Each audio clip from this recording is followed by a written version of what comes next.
Carl Jung identified a specific power hidden within those who walk alone. While society sees them as outcasts or broken, Jung saw them as the most psychologically formidable individuals who ever lived. What Jung discovered about loners who keep no friends wasn't just controversial. It was dangerous enough that he warned other psychologists to handle these individuals with extreme caution. Society judges the loner as antisocial, broken, or damaged. But Jung's research revealed something that threatens the foundation of how we organize human relationships. He discovered that forced socialization is the real sickness. And the loner represents something evolution has been trying to create for thousands of years. The question isn't why some people walk alone. The question is why everyone else is so terrified of solitude that they'll tolerate toxic relationships rather than face themselves. Jung's clinical files reveal a disturbing pattern. The individuals who kept no friends weren't suffering from social deficits. They had developed immunity to the most powerful force that controls human behavior.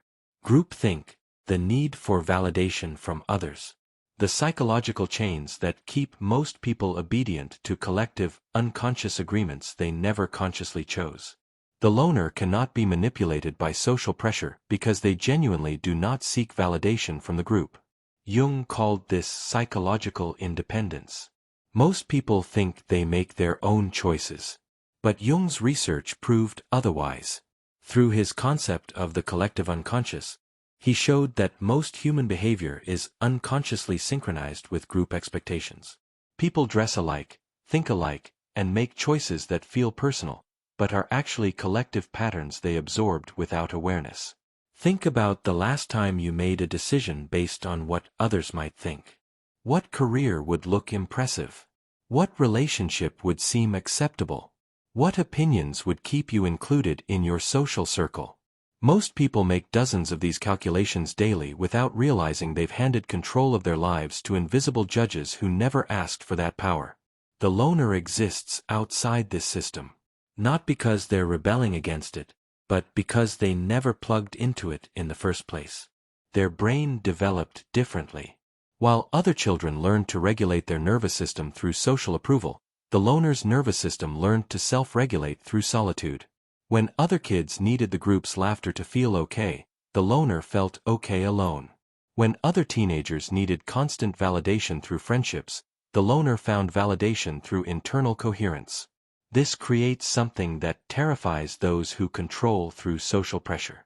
An individual who cannot be threatened with exclusion because they never valued inclusion. Someone who watches the group without needing to join it. Jung documented this pattern across dozens of cases. And what he found made him realize he was studying something more dangerous than mental illness. He was studying the only humans who had escaped the invisible prison that holds everyone else captive. The loner is a dangerous observer. Similar to Jung's empath archetype, the loner watches and collects data on human behavior with scientific precision. While everyone else participates in social theater, performing their roles and maintaining their masks, the loner sits outside the performance and sees the machinery that makes it work. They see the lies people tell themselves, the contradictions between what people say and what they do, the patterns that repeat across different groups, different relationships, different social systems. While others are busy performing, the loner is learning. Jung realized that loners develop a level of social intelligence that exceeds what most people achieve in entire lifetimes. But they develop it as observers, not participants. The loner notices that the person preaching family values is cheating on their spouse. They see that the friend who claims to support you subtly undermines you in group settings. They recognize that the colleague who smiles in meetings is sabotaging projects behind closed doors. These observations aren't cynicism. They're pattern recognition unfiltered by the need to maintain social harmony. This observational position gives them access to truths that make participation impossible. Once you see how the game works, you can't pretend you don't see it. Once you notice the patterns, you can't unsee them. The loner's knowledge becomes their isolation because speaking these truths threatens the collective agreements that keep groups functioning. Every group has unspoken rules about what can and cannot be acknowledged. The loner sees these rules clearly and finds them absurd. Jung wrote extensively about how groups unconsciously agree to ignore certain realities to maintain cohesion. The family that never mentions dad's drinking. The workplace that never acknowledges the toxic manager. The friend group that pretends not to notice how one person always plays the victim. These collective denial agreements keep the group stable, but they require everyone's participation. The loner who points out the obvious becomes the problem, not because they're wrong, but because they're breaking the agreement.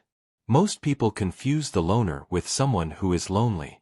Jung was obsessed with clarifying this distinction because he saw how much damage this confusion created. Loneliness is a defect, a painful state where someone craves connection they cannot achieve. Loneliness is suffering caused by unwanted isolation. The lonely person scrolls through social media feeling excluded. They accept invitations to events they don't enjoy just to avoid being alone. They tolerate disrespect from friends because having bad friends feels better than having no friends. Solitude is a superpower.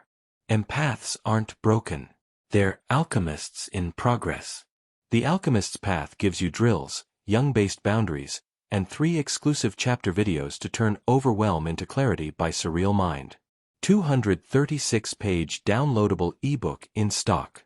Begin now at the surrealmind.com. A chosen state where someone has access to their own consciousness without the interference of collective expectations.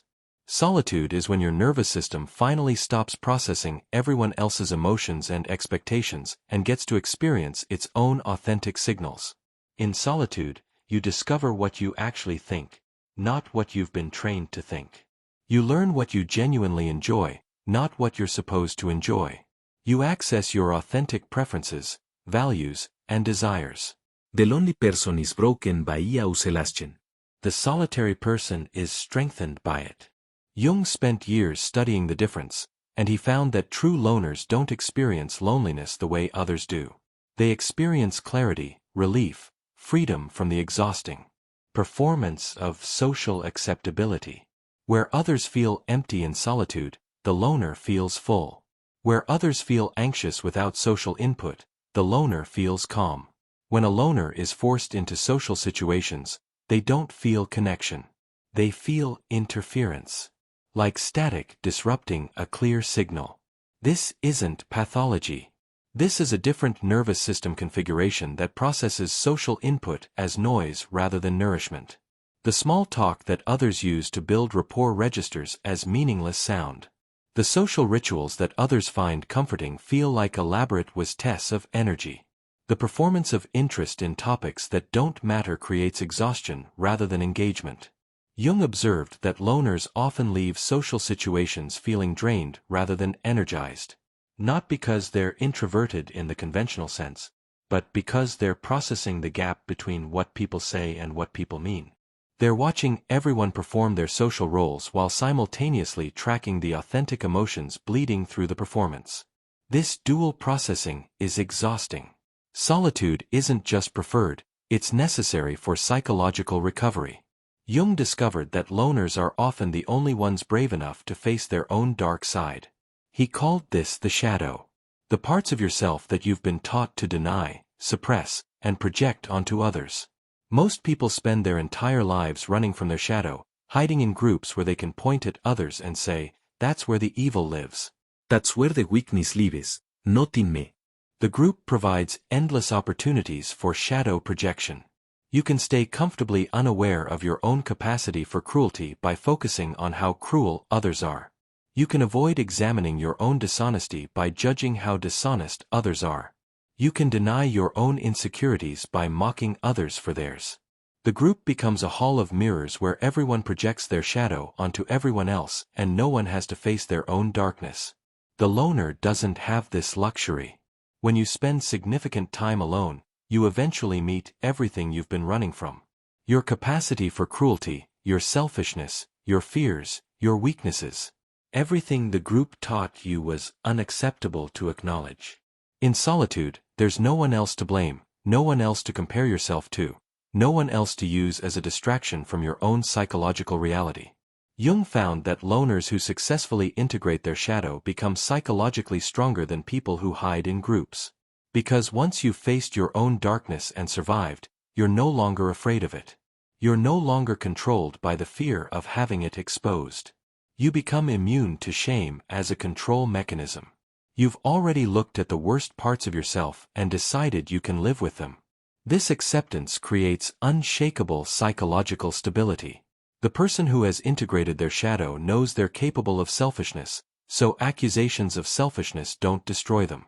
They know they're capable of cruelty, so recognizing cruelty in themselves doesn't shatter their self-image.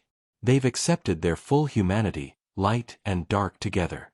This acceptance paradoxically makes them less dangerous than people who deny their shadow because they're conscious of their capacity for harm and can choose differently. This shadow integration creates what Jung called psychological sovereignty. The loner who has faced their darkness cannot be manipulated by threats of exposure. They already know what they're capable of. They've already accepted it. This makes them unblackmailable, unshameable, uncontrollable through the normal social mechanisms that keep most people obedient. Jung documented this process in his own life. During his confrontation with the unconscious, he spent years in solitude facing psychological contents that would have destroyed most people. He saw visions that could have been diagnosed as psychosis. He experienced emotions that could have led to breakdown. He confronted parts of himself that contradicted everything he wanted to believe about his own character. But he didn't run from these experiences. He studied them. He integrated them. He emerged from that experience fundamentally changed. No longer afraid of his own mind. No longer dependent on external validation. Psychologically complete in a way that most people never achieve. Jung's work on the shadow, on archetypes, on the individuation process, all came from his willingness to spend years alone with psychological contents that terrified him. The loner's psychological development follows this same pattern. Solitude forces shadow integration. Shadow integration creates sovereignty. Sovereignty threatens every system built on controlling people through shame and social pressure. This is where Jung's research becomes truly dangerous because the loner who has integrated their shadow and achieved psychological sovereignty reaches a point where they can make decisions that terrify the group. They can walk away from toxic systems without fear. They can expose truths without concern for social consequences. They can act on their own values even when those values contradict collective expectations. Jung called this the snap. Not a psychological breakdown but a moment of absolute clarity where the loner decides to act because they don't need the group's approval. They're capable of making choices that the group finds incomprehensible or threatening. Whistleblowers who sacrifice their careers to expose corruption.